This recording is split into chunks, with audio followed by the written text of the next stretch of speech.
Angin kencang menerjang perahu nelayan Nengah Adnyana di perairan Telaga, Desa Kutampi, Kecamatan Nusa Penida, Klungkung, Senin 17 Oktober pagi. Akibatnya nelayan 50 tahun itu jatuh ke laut dan ditemukan bersama perahunya yang terbalik. Beruntung nyawa Adnyana masih bisa diselamatkan. Ia ditemukan oleh nelayan lain Made Narne yang kebetulan juga ada di sekitar perairan.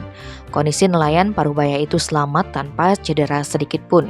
Kapolsek Nusa Penida Kompol Igede Redastre mengatakan perahu terbalik itu terjadi di sekitar perairan perbatasan antara Batu Mulapan dan Desa Swane.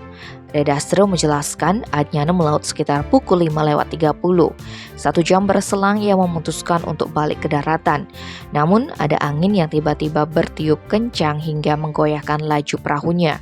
Saat itu ada nelayan yang melihat peristiwa yang dialami Adnyana. Saksi hanya melihat perahu terbalik. Saat didekati, Adnyana tampak berusaha menyelamatkan diri dari gulungan ombak. Usai kejadian, anggota Polsek Nusa Penida dibantu Basarnas di Nusa Penida mengevakuasi perahu milik korban ke pesisir. Tim Bali Express melaporkan.